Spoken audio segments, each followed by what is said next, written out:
반갑습니다. 이제 34번째 강의를 시작하겠습니다. 오늘 강의의 주제는 교회 정관과 사법심사에 관해서 말씀을 드리고자 합니다. 이제 보편적으로 이제 정관이 만들어지게 되면은 정관과 사법, 그러니까 국가법과의 관계를 이제 어떤 모습으로 정립하느냐가 중요합니다. 근데 이제 정관이 보편적으로 이제 지난번 강의에서도 말씀드렸지만 정관이 만들어질 때 이제 그 절차적인 정당성을 가져야 됩니다. 그래서 지난번 강의할 때 교회 정관의 절차적 또는 결과적 또는 그 여러 가지 상황을 잘 준비해야 된다고 말씀을 드렸습니다. 그래서 이제 그 교회 정관의 그 사법적 효력 또는 또 교회 정관의 법적 효력 이런 모든 것들은 이제 그 거의 같은 용어로 쓰인다고 하지만은 실제적으로 이제 그 절차법적으로 어느 정도 정당성을 가지고 있느냐 이제 그것이 중요한 전제가 됩니다. 예를 들어서 정관을 만들었을 때 이제 먼저 목사님 임의로 만드는 정관이 있습니다. 그다음에 이제 당회에서 만드는 정관이 있고 공동회의에서 만드는 정관이 있습니다. 우리 한국교회는 보편적으로 이제 크지 않았을 때 이제 교회 교세가 크지 않고 또 교인들도 많지 않고 처음 초창기에서는 정관을 그렇게 중요시하게 여기지 않았습니다. 왜냐하면은 이제 정관은 이제 교회에서 특별하게 이렇게 사용할 수 있는 그런 어떤 그 성문법적인 요소가 많이 없었습니다. 그러다가 이제 1970년대 이후로 이제 교회가 이제 급격하게 발전하고 또 교회 구성 요원들이 다양하게 이제 모여짐으로 인해서 하나의 그 의견을 전체적으로 통일할 필요가 있었고 그 통일하는 의견들이 이제 말로만 되는 어떤 그 구전으로 되는 것이 아니라 성문법적인 요소가 필요하게 되었습니다. 그래서 교회 규모가 그 당시 70년대, 80년대는 한 500명 이상, 1000명 이렇게 급격하게 커질 때는 교회 정관을 이제 목사님이 대부분 만드는 경우가 많았습니다. 그리고 이제 간혹가다 이제 당회에서 그 추인을 받아가지고 정관을 쓰다가 이제 1993년도부터 그러니까 부산 영락교회에서 일어났던 소유권 그 존재에 대한 판결이 나면서 이제 정관이 구체적으로 효력을 어떻게 가지느냐가 중요한 관건으로 떠올랐습니다. 그래서 이제 그 정관의 어떤 가장 큰 요건은 이제 그 공동의회에서 추인을 해야 되는데 그 공동의회의 어떤 그런 부분들은 이제 구체적으로 2006년도 신서교회에서 대법원 판결 전원 합의체로 인해 가지고 이제 교회 재산을 총유다. 그러니까 교회 어떤 명목상으로 목사의 명의로 돼 있다 할지라도 그 교회 재산은 교인 전체들의 전체의 의견을 물어가지고 처리해야지 된다. 그래가지고 교회 재산에 대한 규정을 정확하게 규명을 했습니다. 그래서 여기에서 따라가지고 이제 정관이 상당히 중요한 어떤 법적 심사의 어떤 그 영역으로 들어왔습니다. 그리고 이제 그 정관은 또 몇 사람만 이렇게 정리하는 것이 아니라 이제 그 공동회의에서 추인을 받고 거기에 대해서 기록을 다 해놓고 그 다음에 공동회의에서 하면 이제 그 정관 부칙이 있지 않습니까? 그럼 대부분 정관은 이제 공동회의 추인한 날로부터 바로 효력을 발휘한다. 그렇게 하고 이제 담임 목사 사인 있고, 그 다음에 이제 공동회의 서기 또는 이제 당회 서기가 사인을 간서인으로 참여해서 쓰게 됩니다. 이런 것들이 이제 완벽하게 갖춰지면은 이제 정관의 어떤 그 절차적인 그런 하자는 없게 됩니다. 이제 이 책, 교회법계는 이제 334쪽 보면은 교회 정관과 사법심사에서 교회 분쟁에서 가장 많이 떠오를 때 정관을 이용하는데 그때는 재산 분쟁, 그 다음에 결의 방식, 그 다음에 정관의 절차적인 재정 과정을 유심히 들여다보게 됩니다. 그래서 이제 정관을 만들 때는 당회형 정관이라고 해서 당회원들의 어떤 합의, 그 다음에 목회자형 정관이라고 해서 목회자 개인의 어떤 의견, 이런 모든 것들이 만들어졌다 할지라도 교인 전체에 모인 공동의회 또는 사무총회 이런 곳에서 그것이 이제 추인이 돼야만이 비로소 정관으로서 올바른 그 하자가 없는 그런 정관이 되었다고 우리가 말할 수 있습니다. 그래서 이제 그런 정관이 만들어졌음에도 불구하고 이제 교회에 여러 가지 분쟁의 요소가 많이 생기는 것은 거의 재산 분쟁입니다. 근데 재산 분쟁은 이제 지난번에도 말씀드렸다시피 교회법에서는 재산권에 대한 어떤 그 규정이 없기 때문에 민법을 거의 준용하고 또 민법을 준용한다 할지라도 이제 비법인 사다로 사단으로서의 요건을 이제 유심히 들여다보게 되죠. 비법인 사단으로서 갖춰야 될 여러 가지 요건 중에서 처음에는 이제 교회 명칭, 그 다음에 교회 소재지, 그 다음에 목적과 비전, 그 다음에 그 교회로 따지면 이제 교회 직원들의 어떤 모습, 항존직과 임시직, 물론 이제 법인으로 따진다면 이제 이사의 임명권에 관한 것이죠. 그 다음에 이제 재산 규정, 그 다음에 재산 규정을 해놓으면 그 재산이 이제 잘 몽골려서 이렇게 좋은 모습으로 나타나면 좋지만 또 어떤 합병이라든지 또는 높은 자리로 올라갔을 때 나타나는 재산의 규정은 이제 청산 절차, 또 해산 절차에 따르는 재산권의 귀속 문제를 또한 다루게 됩니다. 그러니까 이런 여러 가지 모습들을 가지게 된다면은 항상 우리가 재산권 문제에 대해서 얼마만큼 관심이 있는가, 그 다음에 그 재산권의 그 관심을 가질 때 이제 정관이 어떤 역할을 하는가, 그것이 바로 중요한 관건으로 떠올랐기 때문에 우리는 오늘 이제 정관의 사법심사에 어떤 요건으로 이제 정관이 기능하고 있는가, 그런 부분을 잠시 살펴보려고 합니다. 물론 이제 정관에는 이제 그런 여러 가지 중요한 사항에 대해서 의사 정족수와 의결 정족수를 규정해 놓고 거기에 따릅니다. 그 다음에 또 정관은 이제 만들 때 세 가지 중요한 요소가 있다고 말씀을 드렸습니다. 첫 번째는 이제 신학적인 문제가 또 들어가야 되고, 두 번째는 교회법적인 문제가 들어가야 되고, 세 번째는 실정법적인 문제가 들어갑니다. 근데 대부분 이제 정관은 이제 그 교회의 어떤 자율적이고 투명하고 또 민주적이고 독립적인 어떤 운영을 빌미로 하여서 정관을 이제 좀 교회법적으로 이렇게 일탈돼서 만드는 경우도 많이 있고, 또 교회 총의를 모은다는 명목으로 이제 교회법의 어떤 범위를 왜곡하거나 또는 자의적인 해석을 통해서 만드는 경우가 있습니다. 한 예를 들어서 당회를 없애고 교회 실행위원회를 만들어서 한다는 것은 분명히 교회법적으로 옳지 않습니다. 그리고 또 실행위원회를 만들었다고 하더라도 그 실행위원회 만드는 구성요건을 보면은 교회의 어떤 민주화보다는 목회자에게 좀 더 유리한 그런 정관을 만드는 경우도 많이 있습니다. 물론 설명을 드렸죠. 교회 실행위원 7명 내지 9명을 한다면은 목회자, 그 다음에 당회원 한 사람, 그 다음에 기관장 3사람, 그 다음에 청년들의 어떤 중요성을 따져서 청년회장, 이렇게 해가지고 들어가고, 그 다음에 또 다른 어떤 선교회 한 2명 내지 3명을 넣어가지고 7명 내지 9명으로 만들 때 과연 당회의 어떤 구성 요건인 장로의 어떤 권한이 한 표, 목회자의 권한이 한 표면 그건 상당히 좋지만 나머지 분들은 대부분 목사가 임명하는 경우가 있습니다. 예를 들어서 그 자체에서 투표를 해가지고 이제 추인하는 경우지만 대부분 목회자가 교회를 운영하는 데 있어서 어떤 도움이 되고 협조적인 사람을 많이 뽑을 수 있는 경향이기 때문에 상대적으로 교회의 어떤 민주적인 운영을 상당히 저해시키는 요소가 될 수가 있기 때문에 당회를 없애고 이렇게 만드는 것은 아무래도 교회 헌법의 어떤 범위를 벗어난 것이라고 말할 수가 있습니다.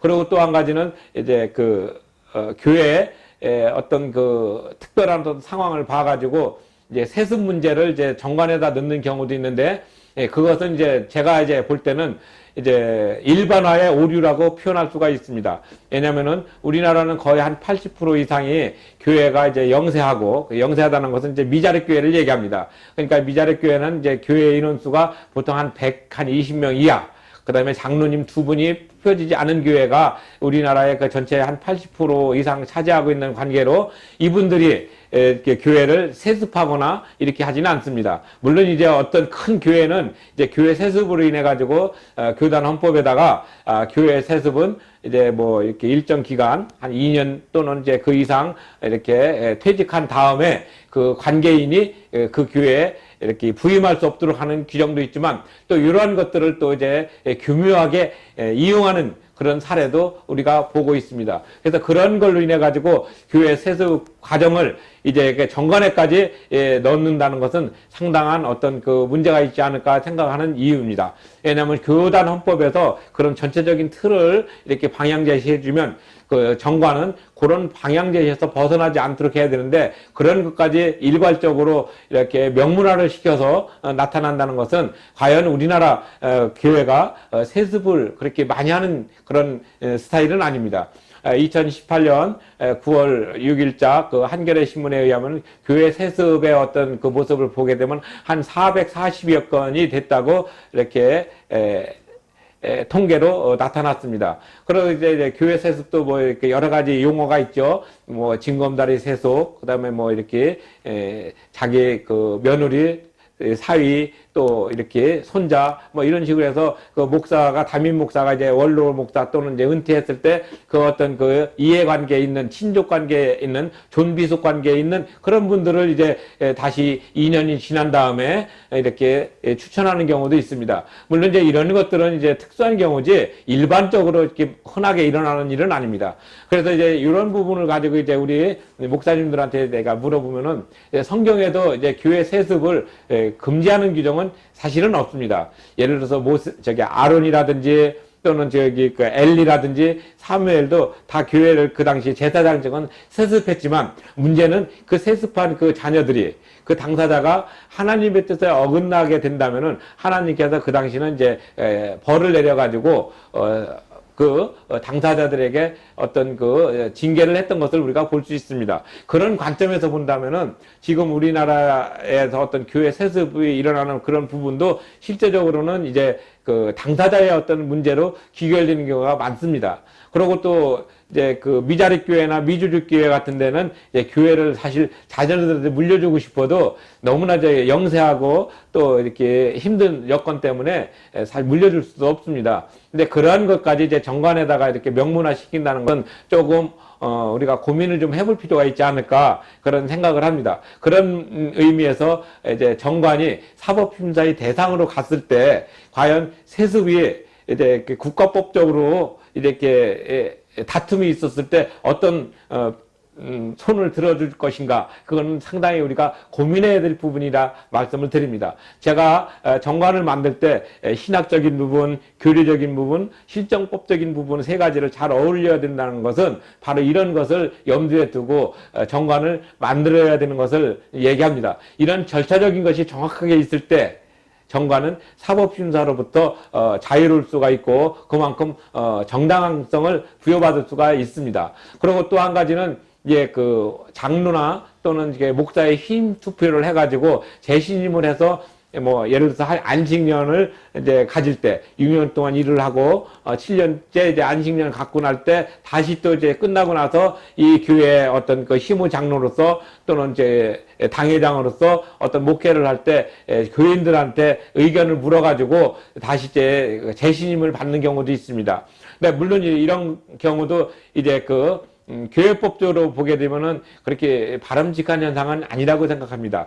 물론 이제 이렇게 진행하는 사람들의 또는 추진하는 사람들의 의견을 물으면은 이제 교회가 어떤 그 교회의 특수성을 감안해서 어떤 뭐라고 표현할까 이제 독립적이고 또 민주적인 운영을 위해서 불가피하게 이렇게 조문을 만들어야 된다고 얘기하는 경우도 있지만 실제적으로 장로는 한번 투표로 이렇게 되면은 항존직으로 해서 70세까지는 정년보장을 받지 않습니까? 근데 그런 것들을 인위적으로 안식년에서 이제 휴무를 시키고 또 이제 재신임 받을 때까지 소위 어떻게 보면 또 몇 년 동안 또 절치부심해서 열심히 또 이렇게 장로로서의 어떤 소위 무임 장로로서 어떤 일을 하고 나서 다음에 다시 또 휴무 장로로 또 이렇게 간다는 게 어떻게 보면 상당히 좀 우리의 정서상 맞지 않는 부분이 있지 않겠습니까? 그것은 이제 교회의 전통과 또 관습을 너무나 성문법적으로 만들려고 하는 그런 부분이 있지 않을까. 이것도 상당히 이제 고민을 좀 해봐야 될 것 같습니다.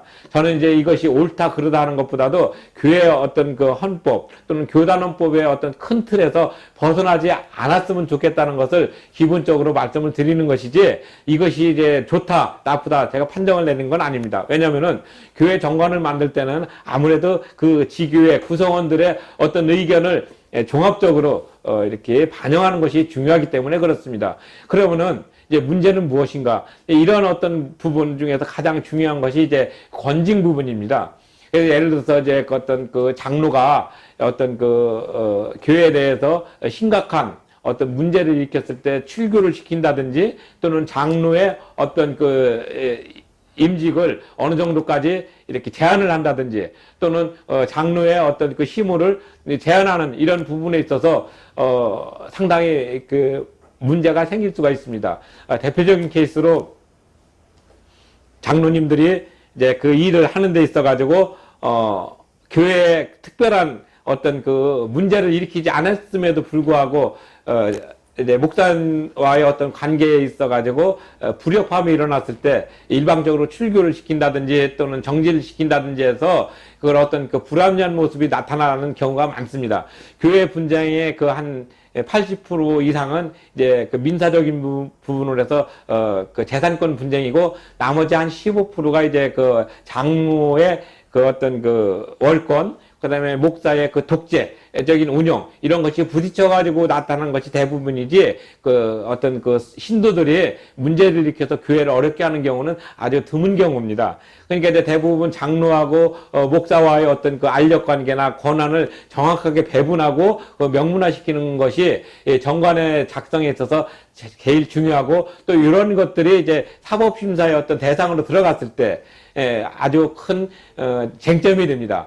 그래서 이제 그 목사가 장로를 출교시킬 때도 어떤 절차적인 부분을 정확하게 밟았느냐, 또 목사를 이제 그 재신임하는 것이 과연 옳으냐 하는 이런 모든 것들은 실제적으로 이제 사법적인 판단을 구하는 것이 아니라 교회법적으로 어떤 그 모습이 있었는가, 그 교회 관습적으로 내려오는 것을 먼저 생각하고 교회 전통을 존중하는 관점에서 이제 이런 것이 이제 소위 그 올바르게 해결이 돼야 덕스러운 것이 되는데, 이제 그런 것보다는 이제 지나치게 국가법적인 잣대를 들이댄다든지 또는 교회법적인 것을 잣대를 들이내서 한쪽으로 편향된 어떤 판결일 때는 그 상대방은 항상 반감을 가지고 불복하지 않는 경우가 많기 때문에 그렇습니다.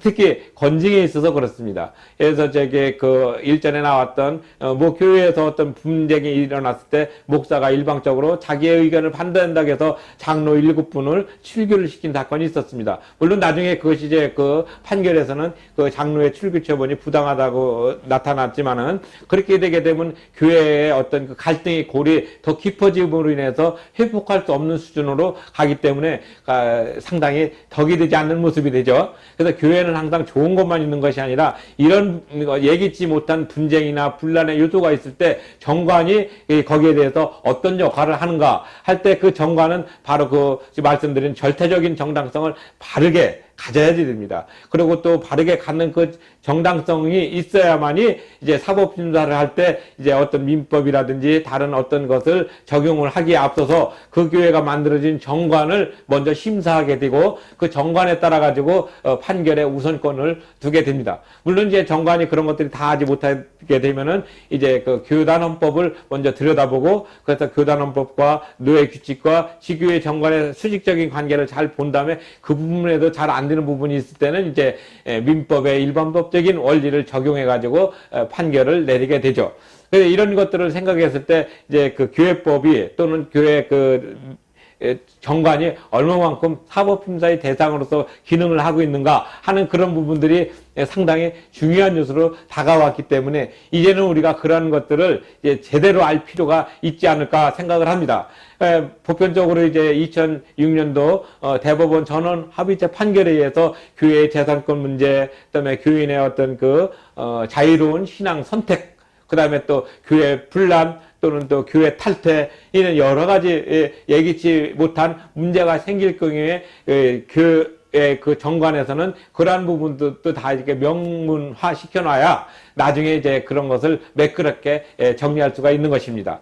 마치 이제 법인이 이제 해산됐을 때 그 법인의 해산에 대한 그 어떤 그 절차, 그 다음에 가장 또 중요한 게 또 법인이 갖고 있는 재산권의 어떤 청산 절차가 아니겠습니까? 그런 것도 법으로 이렇게 다 정해져 있듯이 교회도 마찬가지로 이제 그런 부분들을 다 이렇게 명문화로 시키는 것이 중요한데, 그것은 이제 정관에서 주로 많이 다루게 됩니다. 물론 여기에서도 보면 교회 정관과 신학적인 그 범위 이런 것이 나타나 있죠. 이 책 336페이지 보면은 그 이후에 이제 교회 정관의 그 중요성, 그다음에 그 교회 정관의 어떤 모습, 그런 것을 제가 지금 설명을 해드렸습니다.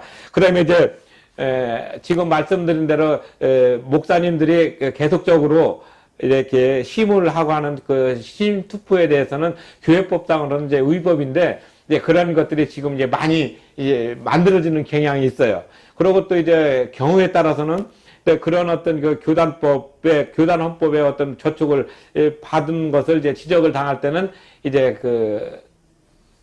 그런 간섭을 시탁해서 독립교회로 완전히 교단을 탈퇴하는 경우도 있죠. 근데 그건 상당히 바람직하지 못한 것이라고 저는 얘기하고 싶습니다. 왜냐면은 자기가 여태까지 자라왔던 것이 대한예수교 장로회, 한번 장로회라는 어떤 틀에 울타리에서 있지 않았습니까? 또는 또 성결교회에서도 있었고, 또 감리교회도 있었는데, 그런 것들을 잘 이렇게 자라다가 어느 정도 자라나니까 그 교단을 위해서 또 교단의 어떤 이념과 또 선교 목적을 위해서 같이 합력해서 나가야 될 부분에 있는데 어떤 그것도 이제 따지고 보면 이제 어떤 금전적인 부담을 너무나 지우기 싫은 그런 부분에서 이렇게 나가는 그런 경향이 많습니다. 그래서 저는 이제 독립교단으로 나가는 것도 하나의 추세다 이렇게 어떤 사람들은 얘기하지만 아무래도 이제 이 교단이라는 그 울타리가 있어야 어떤 이단이라든지 또는 유사종교로부터 보호받을 수 있고 또 각 지교회가 또 그 지역을 위해서 봉사할 때 또 지역을 선교화 시킬 때 이런 교단의 어떤 그 힘을 서로 이제 합력해서 나갈 수 있는 그런 것이 가장 중요한 요소가 되는데 지금 우리는 이제 그런 것들을 이제 많이 못 나타내고 하는 것이 있습니다. 그리고 또 이제 이런 것들이 이제 제대로 안 될 때는 이제 어떤 정관의 하자를 여러 가지로 이제 지적을 많이 하죠. 그래서 여기에서는 이제 그런 교인들이 어떤 교인들과의 어떤 관계에 있을 때 이제 정관을 많이 사용을 하지 않지만 그래, 정관의 어떤 이념적인 틀을 항상 갖고 있다는 것을 기억해야 됩니다. 그래서 이제 사법심사에서 가장 많이 나오는 것이 이제 교회 재산 분쟁이고 두 번째는 이제 건진 부분인데 재산 분쟁은 이제 민사법에 의해 가지고 민사 소송에 의해서 이제 재산의 어떤 귀속 문제를 많이 다루게 됩니다. 그래서 우리는 이제 그런 것을 이제 교회 정관에서 나타날 때는 보통 이제 의결 정족수라고 해 가지고 보통 3분의 2 이상의 허락을 득해야지 됩니다. 그리고 또 이제 꼭 이제 재산권 분쟁이 아니죠. 또 어떤 거냐면 교단을 탈퇴한다든지 할 때도 그런 경우도 있습니다. 그래서 이제 또 그렇게 나타나게 되면 이제 정관에서 이제 뭐가 나타나냐면 이제 어떤 소송을 할 수 있는 당사자냐 아니면 아닌가 그걸 구분합니다.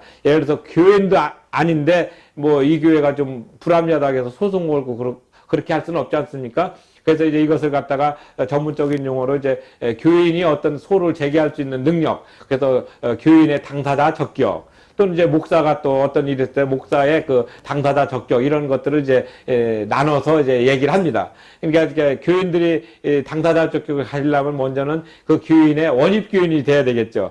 원입 교인이 되는 것은 이제 교단헌법에도 명시가 돼 있지만은 교회 정관에도 그것을 명시를 하게 됩니다. 그래서 이제 아까 말씀드린 대로 어떤 교회 명칭, 소재지, 목적과 비전, 그다음에 이제 교회 직원 나오고 이제 교인의 어떤 자격이 나오죠. 예를 들어서 원입교인이다. 그럼 뭐 세례교인이다, 학습교인이다. 또 이제 준교인이다. 이런 식으로 나눠서 이제 교인 명부가 될 때는 이제 교인으로서 어떤 일정한 교육을 받고 당회에 보고가 돼서 이제 원입교인 장부에 기록됨으로써 그 교회에서 활동하는 모든 어떤 권리와 의무를 함께 지게 되는 것이죠. 근데 이제 왜 이런 것이 중요하냐면은 교회 분쟁이 일어났을 때 원입교인이 아닌 사람들이 어떤 다수를 차지하고 하는 어떤 문제에 있어서 의결 정수에서 상당한 영향을 미치게 됩니다. 대표적인 케이스로 이제 어떤 교회에서 분쟁이 생겼을 때 이제 3분의 2를 차지하기 위해서 이제 A와 B가 있다면은 A에서 이제 3분의 1을 차지하기 위해서 뭐 가까운 동네 뭐 경로당이나 또 양로원 또 어떤 자선단체의 이 사람들을 이제 임시로 이름을 빌려가지고 이제 위임장을 받아가지고 표결로 전에 한번 했어요. 그래가지고 이제 그것이 이제 문제가 돼가지고 이제 원입교인은 이렇게 돼야 된다 하는 규정을 준 것이 됐습니다. 그래서 그런 경우도 있었어요. 그러다 보면은 이제 그 전체 그 구성원들이 열심히 땀 흘리고 노력했던 그 사람들의 어떤 그 의견이 왜곡돼 가지고 전혀 다르게 나타나지 않습니까? 그러면은 오히려 열심히 일을 했던 그 원입교인들이 생각지도 못했던 선의의 피해를 보게 됩니다. 그런데 이런 부분들이 있기 때문에 원입교인의 규정을 명확하게 하고 그들에게만 이제 교인으로서의 어떤 그 자격을 주고 또 그런 것들이 이제 그 장부에 기록이 돼야 된다는 것을 말씀을 드린 것이죠. 그래서 정관은 바로 이런 것까지 세세하게 이렇게 정리를 다 해놨습니다. 사실 정관도 따지고 보면은 교단원법의 전체적인 틀에서 이렇게 조금씩 축소를 규모를 좀 줄였다 이렇게 생각할 정도로 만들어지는 거죠. 특히 이제 교회 정관에서 가장 중요한 부분들이 이제 이런 가치적인 부분이 있지만 또 이제 실질적인 부분에서는 이제 교회 권징이 있죠. 교인들 상호간의 어떤 신앙적인 권면이라든지 또는 타 교단 또는 이제 타 어떤 유사 종교 또는 소위 이단 이런 것들이 이제 들어와서 교회 그 전체 그 공동체의 공동선을 이렇게 훼손하거나 또 막을 수 있는 그런 것들은 또 정관에 이제 어느 정도 이렇게 다 구비를 해놔야 또 어떤 분쟁이나 어떤 문제가 생겼을 때 그 정관에 따라 가지고 처리를 하게 되는 것이죠. 근데 이런 그 모든 정관들이 과연 사법심사의 대상으로 이렇게 올라갈 수 있는가 하는 이런 그 여러 가지 문제점이 있지만 아까 말씀드린 대로 정관은 항상 교단원법과 노예규칙과 정관 이것이 이제 이루어지고 그다음에 그 사법심사의 대상으로 될 때는 이제 웬만해서는 이제 그 교회 내부의 일은 이제 내부에서 정리가 되되 이제 정말 사법심사가 돼야 되는 것은 정관의 그 규정이 지나치게 이렇게 그 사회의 어떤 인식과 사회 상식이라든지 보편적인 어떤 그 흐름에 반하는 경우, 그래서 이제 공서라는 단어도 쓰죠. 그러니까 미풍양속에서 어긋나 가지고 이게 정말 문제가 된다. 그러면 이제 그 정관의 어떤 그 규정을 무효화하는 그런 경우도 있죠. 그래서 이제 이런 것들 때문에 정관이 이제 그 명목상이라도 또는 성문법적으로 정확한 언어를 써야 되고 또 정확한 단어를 이렇게 골라 써야지 되는 것을 말씀을 드리는 것입니다. 근데 우리가 보편적으로 보면은 이런 그 사법심사 가면은 이제 엄청나게 이제 공법적인 요소가 돼 있어 가지고 정관이 모든 사람에게 이렇게 적용된다 하는 그런 오해를 가질 수도 있어요. 근데 사실은 그게 아니고 정관은 그 교회 공동체에서 쓰이는 어떤 그 자치법적인 요소가 강하다고 말씀을 드렸습니다. 네, 그런 것들을 우리가 먼저 전제를 해야지 되는데 대부분 이제 정관하면은 이제 사회적인 정관과 소위 법인의 정관과 비법인 사단으로서 갖는 정관이 뭐 단어가 똑같다 보니까 그게 그거 아닌가 하는 그런 경향을 갖고 또 교회에 와서 활동하시는 분들도 사회생활을 하다 보니까 거기서 나오는 그런 정관과 교회 정관하고 똑같을 것이다 또는 비슷할 것이다 하는 그런 그 오해를 가지고 있는 분도 없지 않아 있습니다. 그래서 이제 재직회라든지 또 어떤 그 회의에서 할 때 보면은 그 발언하는 내용을 보면은 교회 정관을 이제 교회 나름대로 어떤 그런 틀을 가지고 정관을 이해하는 것이 아니라 사회적인 어떤 그 법인의 어떤 정관이나 또는 사회의 어떤 그 조직체의 어떤 정관을 가지고서 이제 교회에다 와가지고 왜 이것은 이렇게 어긋나 있느냐 이렇게 따지는 경우도 많이 봤습니다. 근데 이것은 이제 심각한 오류지만 이런 부분들이 이제 많이 생길 때 이것을 정리해 줄 필요가 있기 때문에 말씀을 드리는 겁니다. 그래서 정관은 늘 우리가 생각하는 대로 이렇게 우리의 삶을 이렇게 좀 더 낫고 보완해주는 그리고 또 예기치 않은 분쟁이 일어났을 때, 또 예기치 않은 분란이 있었을 때, 그러한 것들을 이제 이렇게 정리해주는 기준점이 되는 의미에서 상당히 중요합니다. 그래서 정관이 이제 사법심사의 대상으로 오고 안 오고 이전에 정관이 가지는 그 절차법적인 그런 것을 정확하게 가지고 있어야 되는 것을 말씀을 드렸습니다. 그런데 이 책에서도 보면 이제 권징 재판에 있어가지고 소위 그 교회 내에서 잘못된 부분을 갖다가 이렇게 징계를 하죠. 예를 들어서 이런 징계가 있습니다. A 집사가 회계 부정을 저질렀다. 그래서 그 회계 부정을 저질렀는데 그 회계 부정을 저질렀을 때 그 저지른 그 A라는 그분에게 일단 변상을 요구하고 그 변상을 요구할 때까지 이제 회계일을 못 보게 하는 뭐 정직 뭐 3개월 또는 6개월을 하게 되죠. 그럼 이 부분이 과연 사법심사의 대상으로 갈 수 있는가? 갈 수 없습니다. 왜냐하면 이제 교회에 대해서 회계 부정을 한 그 집사한테 변상을 요구하고, 근데 변상을 요구하는데 그 변상이 안 됐어요.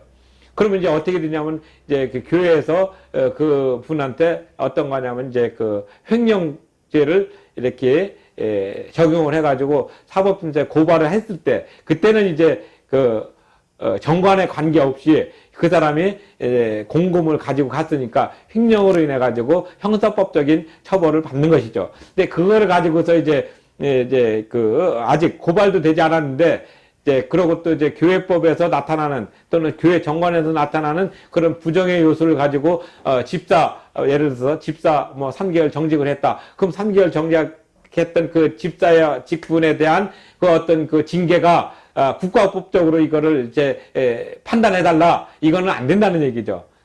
그러니까 이것이 정확히 구분이 됩니다. 그분의 어떤 그 직급에 대한 것은 교회 내에서 준 거기 때문에 교회 내에서 교회법에 따라 가지고 이렇게 징계를 한 부분을 사회법적으로 할 수 있다는 것은 아니죠. 그리고 또 이분이 이제 돈을 만약에 가져갔으면 그 부분을 이제 변상하면 되는데 변상하지 못했어요. 그래가지고 그것이 결국 교회의 어떤 그 전체적인 공동체의 어떤 흐름에 돈에 이렇게 피해를 줬을 때는 그 피해를 다시 이렇게 원상으로 복구해달라고 하는 그런 그 소를 제기했을 때, 그때는 이제 다른 법이 적용이 되는 것이 교회 정관이 그걸 가지고 이제 대신 사법부의 어떤 기능을 하는 것은 아니란 뜻이죠. 예, 조금 이제 어떤 비유가 적절하게 이해를 하셨는지 모르겠습니다만은 그런 부분이에요. 그러니까 또 그런 부분도 있고, 또 교회 이렇게 권징에서 또 어떤 부분이 있냐면은 이제 어떤 그 교회 일을 했어요. 그 예를 들어서 행사를 했는데 그 행사가 교회에 상당히 어떤 피해를 끼친 행사가 되었는데, 그 행사로 인해서 피해를 끼친 것을 이제 어떤 그 제3자가 이거 이렇게 손해배상을 청구할 수 있느냐, 이제 그런 건 또 기각을 시키죠. 왜냐하면 이제 교회 종교의 어떤 행사는 자율성을 이제 중시하기 때문에 내부적으로 다 정리하게끔 만들고, 또 그런 것들이 사회적으로 이렇게 나와가지고 피해가 없는 경우, 그 안에 공동체, 교회 내에서 있는 경우는 이제 자발적으로 해결할 수 있도록 연결을 해주지, 그것이 옳다고 돼가지고 손해배상을 이렇게 명하고 그러진 않죠. 대부분 이제 그런 소가 이제 들어오면은 이제 국가법에서는 이제 각하를 시킨다든지 기각을 하는 것이 여태까지 판례의 어떤 경향이었습니다. 근데 우리가 이제 이런 것들을 생각했을 때 이제 정관과 어떤 사법심사의 관계를 우리가 정확하게 이해를 해야 되는데, 대부분 사람들이 이제 그런 이해관계를 모르니까 이게 잘못했으니까 국가법에다 먼저 이제 제소를 하고 거기에 대해서 이제 판단을 구하는 경우가 많습니다. 그러니까 아까 말씀드린 그런 것은 거의 다 기각을 시킨다든지 또는 이제 각하를 시킨다는 것이 지금까지 판례의 어떤 태도고, 정말 잘못된 부분, 예를 들어서 무자격자가 이제 목사로서의 자격이 없는데 목사를 한다든지 했을 때는 그것은 이제 또 다른 법이 되겠죠. 목사를 사칭했던 어떤 사기죄라든지 또는 다른 이런 부분으로 가는 것이지, 그것이 이제 그 행위 자체로 인해 가지고 정관에 이렇게 있지도 않은 부분을 이제 심사해 주지는 않는다는 뜻이죠. 이제 항상 우리가 정관을 볼 때는 그런 관점을 이해를 해야 됩니다. 그 다음에 또 교회 정관이 또 왜 중요하냐면은, 그럴 때 정관에서 나타난 대로 이제 그 권징을 했을 때 어떤 부분은 이제 권징 재판이라는 용어를 쓰고 또 하는 경우도 있어요. 그래서 이제 여기서 보면은 이제 뭐라 하겠냐면은 이제 권징을 이제 그 당회에서 결의를 하지 않습니까? 그래서 판례에서는 이제 한 번은 권징결의라는 단어를 써가지고 어떤 교회 정관을 한번 판결을 내준 적이 있고, 지금은 이제 권징재판이라는 걸로 이제 많이 쓰고 있습니다. 그게 뭐냐면 이제 어떤 사법적인 심사를 가졌을 때 이 정관을 가지고 얘기를 하는데, 유책 342쪽에 보면은 이제 그런 부분이 나타나요. 그래서 이제 대한예수교 장로회 총회에서 이런 것들을 결정했을 때는 그 부분을 국가법에서는 먼저 이렇게 존중을 해주고 거기에 따라서 판결 내린 것을 이제 그대로 인정을 해주는 그런 판결이 나왔어요. 그러면 그 다음에 이제 어떤 그 종교 단체가 그 신앙의 어떤 그 순수성이라고 하죠. 신앙의 본질과 순수성을 지켜나가고 있는 그런 부분에 있어가지고 잘못된 부분에 대해서 이제 일탈된 교인들을 이제 어느 정도 아까 말씀대로 뭐 정직 처분이라든지 또는 이제 출교 처분을 내리는 이런 부분에 대해서도 인정을 해줬어요. 그러니까 예를 들어서 우리 교단은 대한예수교 장로교 또는 대한감리회 이렇게 다 이렇게 해서 자기의 어떤 교단의 독특성을 갖고 있는데 갑자기 이제 타교단 사람이나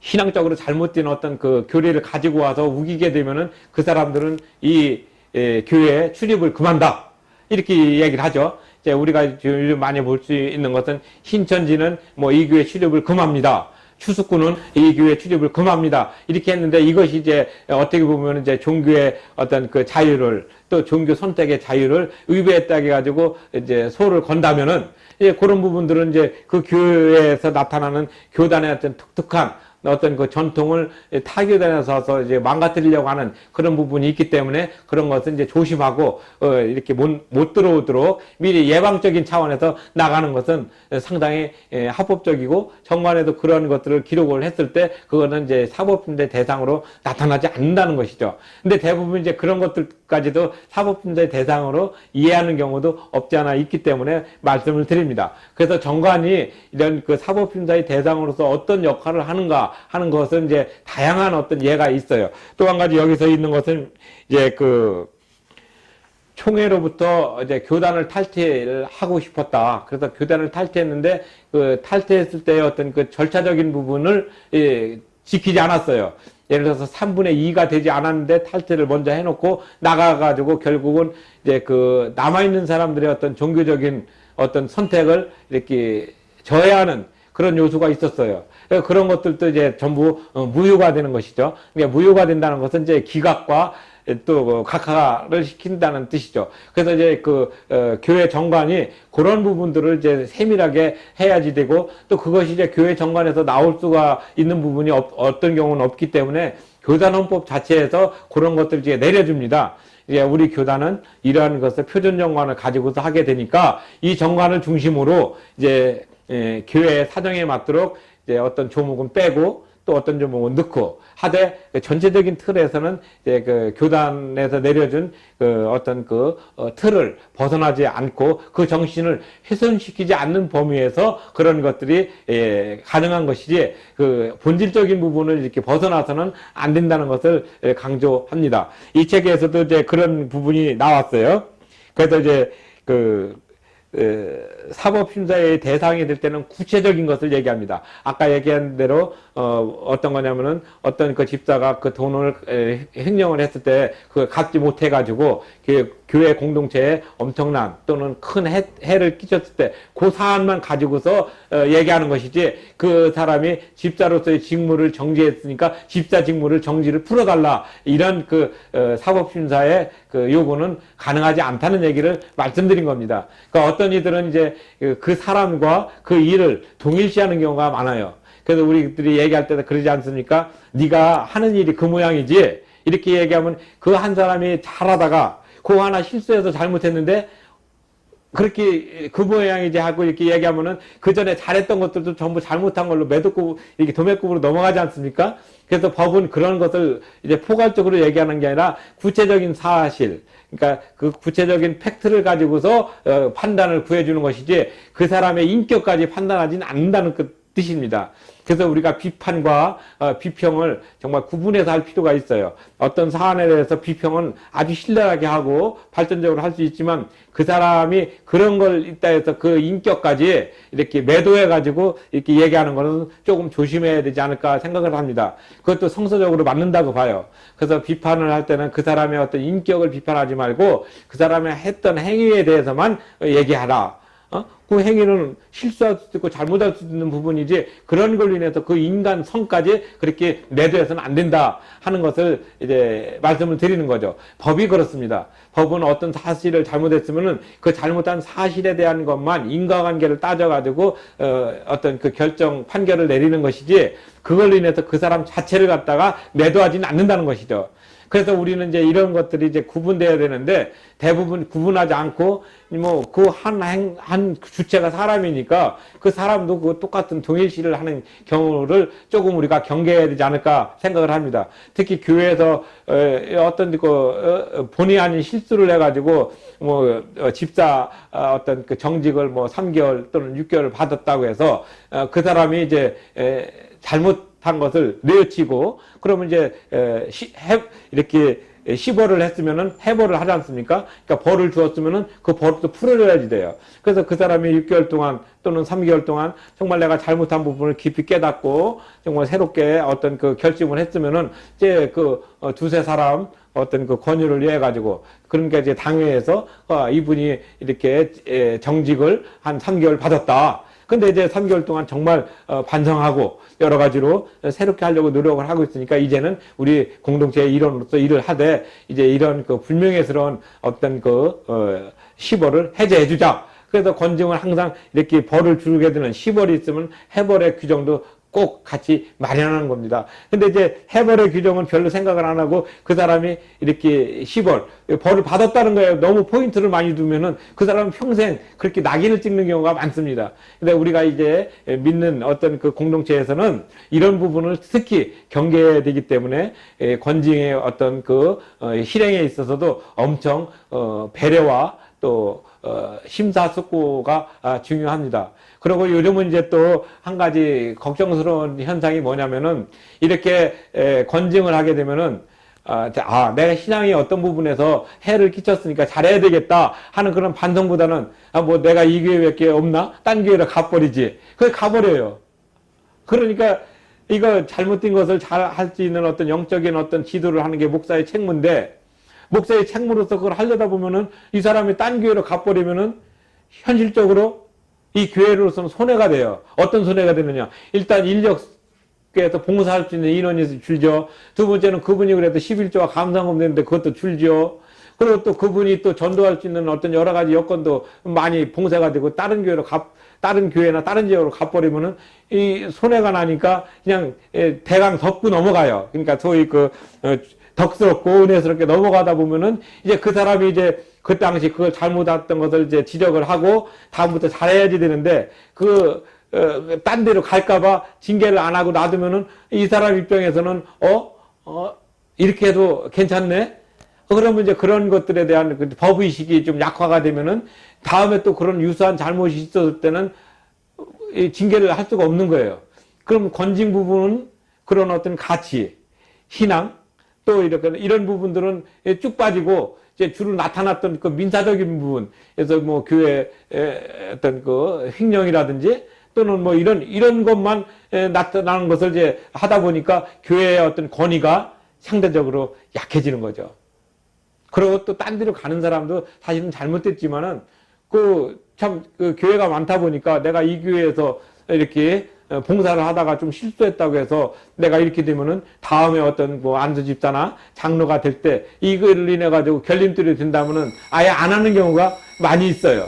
그래가지고 정관에 의해 가지고 어떤 권징을 이렇게 하게 되는 것도 두려워하는 그것도 그런 것을 이제 생략하는 경우가 많이 있습니다. 그래서 교회 정관은 정말 이런 것들에 의해 가지고 상당히 무력화되는 경우도 있어요. 뭐든지 이제 어떤 문제가 생기면은 예를 들어 교회 재산적인 피해는 이제 정관이 1차 심사 어떤 대상이 되고 두 번째는 교인 청의의 결의가 중요한 요소가 되는데 이제 그런 것들을 먼저 이렇게 우리가 다 알고는 있지만은 특히 이제 공동체가 모이다 보면은 다양한 계층의 사람들이 모여가지고 얘기하지 않습니까? 그럼 이제 그런 것들을 의견을 내다 보면은 좀 실수할 수도 있고 또 잘할 수도 있고 하는 여러 가지 어떤 그 복합적인 요소를 정관이 다 담아내질 못하지만 그래도 이제 그 당회와 또 목사 그 다음에 또 여러 가지 각 자치회에서 행하는 이런 여러 가지 일들을 이제 종합적으로 해가지고 권징을 시행하게 되는데 이제 그런 것들에 대해서 이제 무력화되는 그런 것이 현실이죠. 그래서 이제 지금은 이제 그 교회가 뭐든지 좀 온도가 좀 없다고 할까 딱딱해졌습니다. 그래서 이제 좀 어떤 표현은 이제 건조하다는 표현도 쓰는데 교회가 가면 이제 위로를 받고 따뜻하고 뭔가 이렇게 비슷한 처지의 어떤 환경을 가진 어떤 그런 모습으로 대화하고 하는 그런 것도 안식처, 마음의 안식처. 물론 이제 우리가 신앙적으로 얘기할 때는 예수님만이 안식처라고 하지만 또 예수님을 믿는 무리들, 예수님을 따르는 어떤 그런 우리 그 신앙의 공동체가 갖는 그런 부분들이 또 중요하거든요. 근데 그런 것들이 이제 많이 이제 정관에 함의가 돼 있는데도 그걸 잘 이해를 못 합니다. 우리가 실제로 예수님을 이렇게 봤을 때도 예수님을 이제 핵심적으로 따르는 12제자가 있지만은 또 예수님을 따르는 이제 무리들이라고 또 있었어요. 그러니까 이들은 이제 예수님을 따르는 무리들 있지만은 이 무리들은 뭐 예수님의 12제자처럼 확고하게 이렇게 되지는 않았죠. 그 어떤 때는 이제 무리들을 이제 예수님이 이제 많이 가르치지만은 또 결국은 그 무리들에 의해서 예수님이 아이러니하게도 이제 십자가 처형을 당하는데 그들이 또 이렇게 큰 소리 친 적도 있어요. 그럼 마찬가지로 교회도 이제 그런 어떤 부분들이 있지 않습니까? 어떤 정관이라든지 또는 교회 어떤 그 행하는 모든 행위에 대해서 긍정적으로 보는 경우도 있지만 또 그런 것들을 부정적으로 보면서 이렇게 좀 자기네들의 어떤 이권에 맞도록 이용하는 경우도 있어요. 그래서 이런 모든 것들이 있기 때문에 이 정관이 중요한 것은 하나의 기준점을 잘 잡고 그 기준점을 잡아서 이렇게 성법적으로 적혔을 때 그것을 이제 우리가 판단하는 것이죠. 그래서 정관이 이제 사법심사의 대상으로 가는 그런 부분이라든지 정관이 이제 사법심사의 범위라든지 하는 이런 부분들이 많이 이렇게 있습니다. 근데 이제 전에는 이제 그런 부분들이 이제 구체화되고 많이 나타나지 않았어요. 왜냐면은 이제 교회가 좀 단순했거든요. 그래서 교회 와서 믿음의 어떤 공동체로서 함께 이렇게 나갔지만은 지금은 이제 각층의 사람들이 교회에서 모여가지고 활동을 하고 또 그런 사람들의 어떤 지식과 또 환경과 또 어떤 인맥이 다 다르다 보니까 자기네들의 어떤 의견 더 많이 내려고 하는 그런 경향들이 생기다 보니까 교회가 이제 갑작스럽게 이제 이익 집단과 압력 집단 또는 또 알력과 이런 것들이 이렇게 혼재되는 상태로 가게 돼요. 그래서 교회 정관을 만들기가 참 어렵다 하지만은 그래도 그 교회 정관의 기본적인 틀은 처음 얘기한 대로 교단원법에서 어긋나지 않아야 되고 또 교단원법에서 어긋나지 않으면서 이제 신학적인 부분과 또 교리적인 부분과 법적인 부분이 어우러질 수 있는 정관을 만드는데 지혜를 가져야지 됩니다. 근데 이제 우리가 지금 이제 어떤 그 개인적으로 법학을 연구하신 분들이 이제 어떤 표준 정관을 만들고 또 개인적으로 또 표준정관을 만들어서 인터넷에다 많이 이렇게 보내고 있지만은 정말 조심해야 될 것은 뭐냐면 인터넷에서 나오는 그런 정관이라 할지라도 그 단어라든지 또는 그 조항이라든지 이런 것들을 좀 세심하게 살펴볼 필요가 있고 또 이런 것을 전문적으로 공부한 분들한테 한번 물어봐든가 아니면 자문을 구해가지고 정관을 이제 절차법적으로 올바로 만드는 게 정말 중요합니다. 그리고 또 그 안에 들어가는 조문이라든지 용어의 선택이라든지 하는 것도 상당히 중요합니다. 왜냐하면 사법심사에 있어서는 그런 어떤 단어가 어떤 방향성으로 있느냐 이런 것들을 이제 면밀히 살피지만은 그 단어가 부적절하게 쓰여졌을 때는 그 단어로 인해서 불이익을 받을 수 있기 때문에 그렇습니다. 우리가 어떤 그 규정을 특히 이제 의결정수 라든지 의사 정죽수 그다음에 또 정관의 효력을 가질 수 있는 절차적인 부분들은 정말 조심해야 되고 세심하게 마련돼야 됩니다. 근데 우리는 이제 그 모든 것이 덕스럽고 좋은 게 좋은 것이 아니냐. 또 교회에서 또 이렇게 하게 되면은 뭐 특별한 문제가 있지 않겠느냐 하는 그런 어떤 그 막연한 그리고 또 추상적인 관점을 가지고 이렇게 나가는 경우가 있습니다. 그러나 이제부터는 시대가 바뀌지 않았습니까? 그래서 교회는 항상 객관적이고 합리적인 어떤 근거를 가지고 있어야 되고 또 그러한 것들이 모든 사람들에게 어느 정도 고지가 돼야 되고 또 주기적으로 교육을 함으로 인해 가지고 정관이라는 부분과 또 교회법이라는 부분이 교회에 대해서 어떤 그 공동체를 잘 이끌어가는데 좋은 모습으로 나타나야 됩니다. 근데 우리는 이제 그런 모습들을 이제 말로는 이제 하고, 이게 말로 한다는 건 뭐냐면 좋을 때는 그게 대충 넘어가도 큰 문제가 안 생깁니다. 근데 어떤 문제에 또 첨예하게 대립할 때는 과거에 어떤 얘기했던 그런 것까지 다 따져가지고 이렇게 소위 그 송곳 검증을 하기 때문에 상당히 어렵죠. 근데 교회에서는 이제 그런 부분들도 물론 필요하기 때문에 이제 교단 헌법이 만들어지고 교회 정관이 만들어지는 것이죠. 그래서 교회가 어떤 그 정상적인 어떤 그 단위 개체로서 기능하게 될 때는 정관이 필요하다. 그 다음에 그 정관은 절차적으로 정당해야 된다.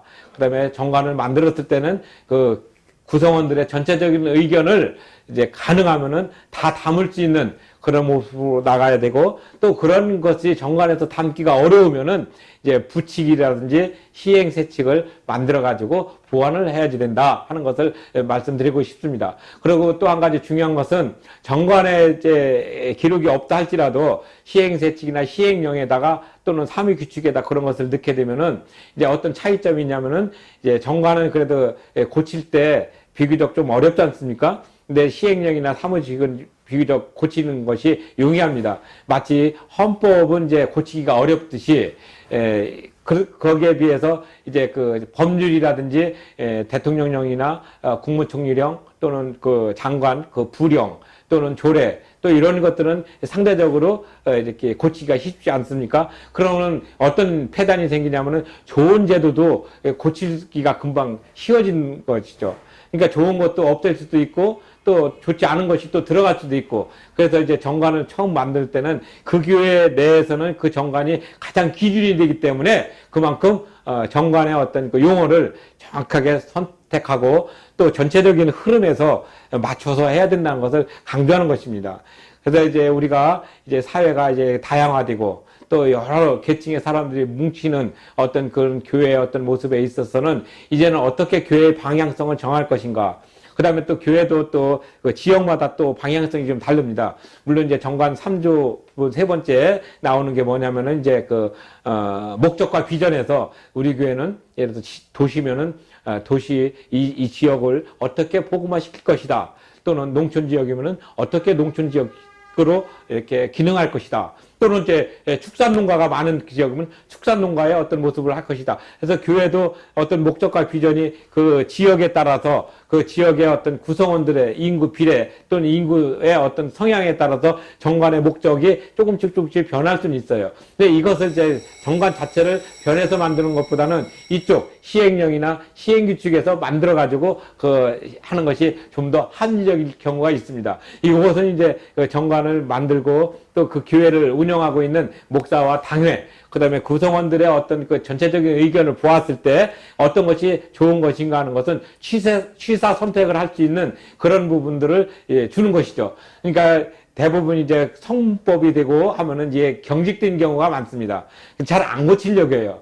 그래서 그런 것을 이제 조금 더 쉽게 할 수 있는 것은 시행령이나 시행규칙인데, 그런 것들에서 나타나는 그런 것을 어떤 그 관점에서는 제대로 만들 수 있는, 그래서 보완적인 요소를 갖는 게 중요하고, 또 그런 것이 너무 좋고 그러면 나중에 이제 정관을 이제 한 3년 내지 5년에 한 번씩 개정을 하거든요. 왜냐면 이제 처음 정관 만들었을 때와 한 3년 정도 지나면은 이제 교회의 어떤 교세가 커지고 또 규모도 커지고 여러 가지로 이제 변화가 되면은 정관을 좀 개정할 필요가 있다.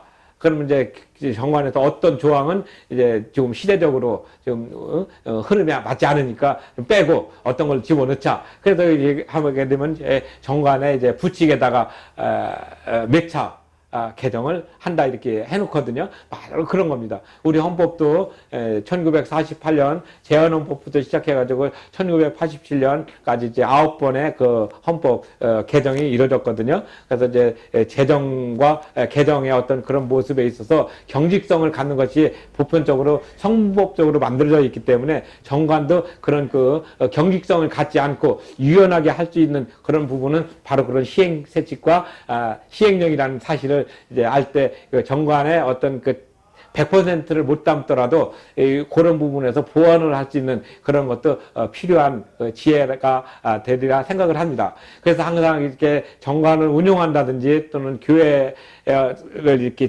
지도하는 리더자들은 그런 유연한 생각을 가지고 항상 개혁될 수 있는 그런 모습이 필요합니다. 어차피 개혁교회는 항상 개혁되어야 된다는 명계가 있지 않습니까?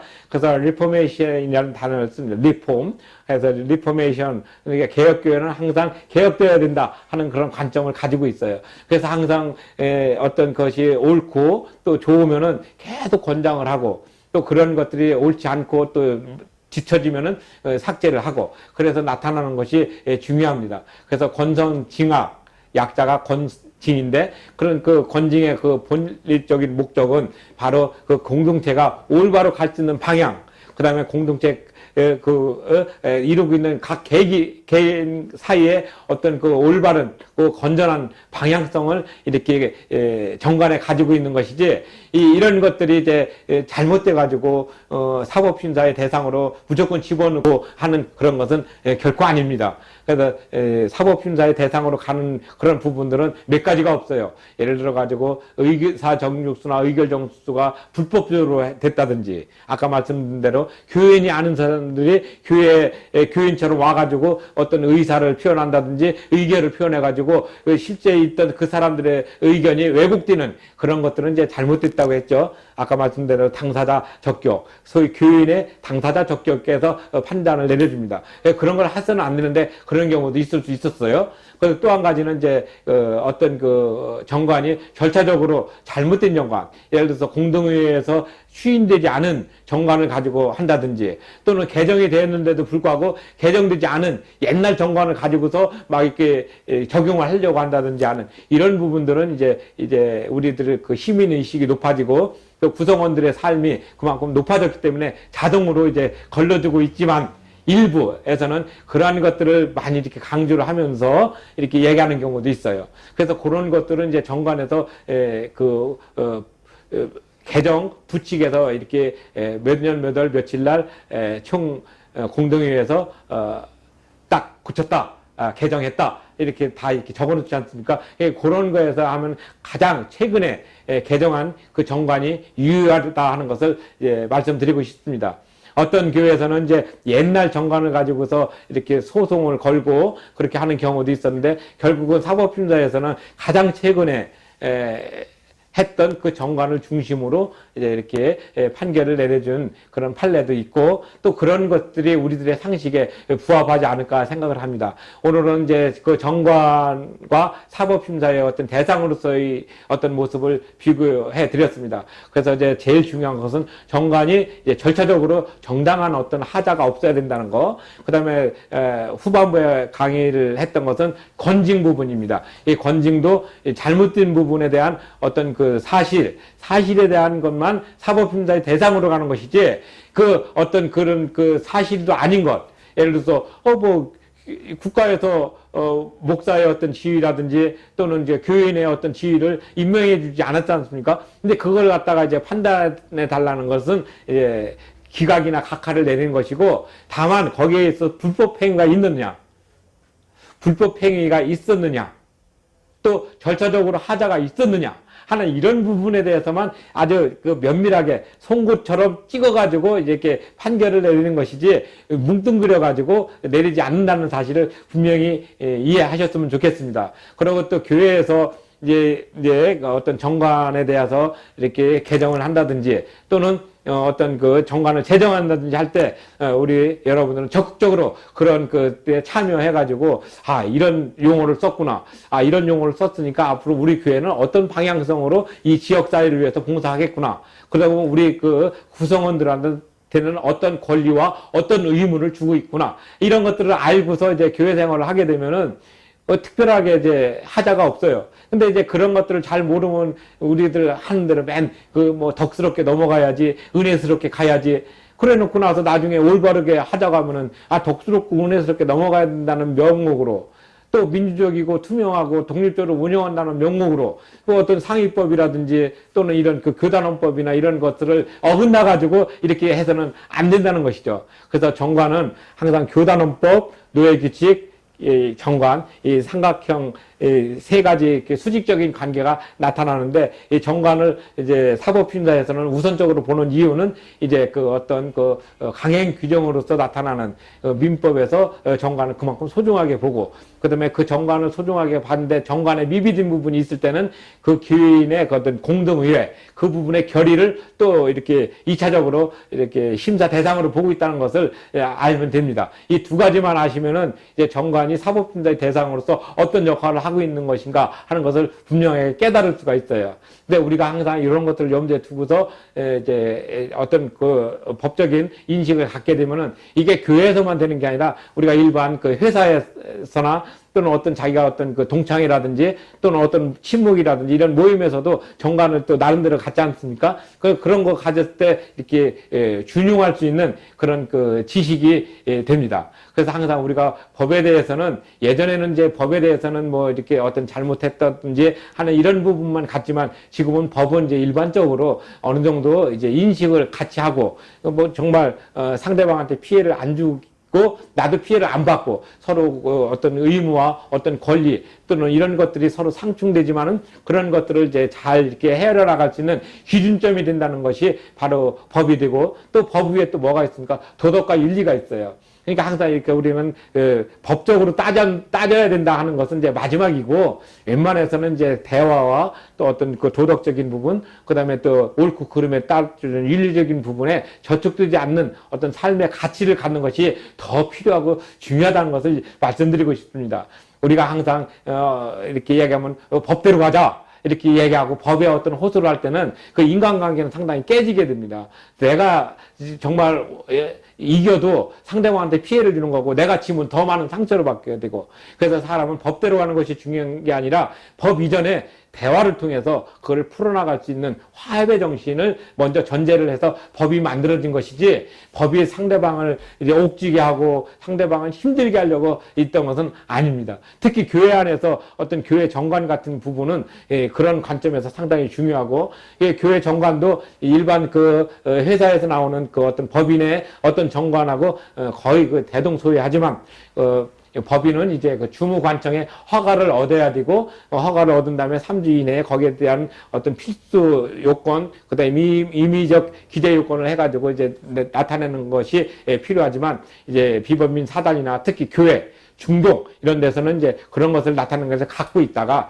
어떤 그 법적인 부분이 잘못됐을 경우에는 이제 그런 때 이제 정관이 이제 사법심사의 대상으로 이제 이렇게 편입이 된다는 사실을 이제 가슴속에 깊이 인지하시면 되겠습니다. 이것으로 인해 가지고 이제 교회법 개론에서 제일 중요했다고 하는 교회법이란 무엇인가, 그 다음에 또 교단원법, 노예규칙, 지교의 정관에 대한 전반적인 가치, 그 다음에 흐름은 마무리를 했습니다. 이제 다음부터는 이제 우리나라 대법원 판례 5개를 가지고 심도 있게 판례 평석, 그 다음에 판시 경향, 그 다음에 그것이 나타나는 어떤 사실관계를 가지고서 여러분에게 소개를 하려고 하는데 이제 이것은 이제 그 교회법과 교회 정관 이것이 이제 민법적인 관점에서 판결을 어떻게 내렸는가, 그리고 그것이 현재 우리 한국교회의 어떤 그 법적인 흐름을 어떻게 가꾸고 있는가 하는 것을 나타내는 것이기 때문에 중요합니다. 그래서 그런 부분들을 이제 대법원 판례를 살펴보고 이제 우리 교회법의 입법론적인 문제를 이제 한 강의를 통해 가지고 전반적으로 말씀을 드리려고 구상하고 있습니다. 이제 1시간 동안 이제 강의를 여러분이 들어주셨는데 항상 이 강의를 들으시면서 여러분이 의문 나면은 그 밑에 삼각형 점 누르면은 여기 전화번호가 있으니까 글리해 주시고, 그 다음에 LGS TV를 항상 구독하실 때는 빨간 거 누르셔서 구독을 하시고, 만약에 구독을 하실 때 이게 로그인으로 들어가거든요. 그 로그인 들어가면 구글 계정을 만들어야 되는데 그 구글 계정은 아주 만들기가 쉽습니다. 그래서 구글 계정을 꼭 만드시고 이렇게 구독을 눌러주시면은 이제 LGS TV에서 강의하는 모든 것들을 여러분들이 이제 실시간으로, 물론 이제 지금도 실시간으로 듣지만 그래도 내가 정회원으로서 듣는 느낌과 그냥 이렇게 지나가면서 듣는 그런 느낌하고는 좀 다를 것이라고 생각합니다. 그래서 이 LGS TV를 통해 가지고 이제 앞으로 우리가 이제 신앙적인 부분이나 또는 어떤 그 영적인 부분을 좀 더 깊이 있게 이렇게 안내받을 수 있는 좋은 모습으로 함께 기도하면서 나갔으면 좋겠습니다. 감사합니다.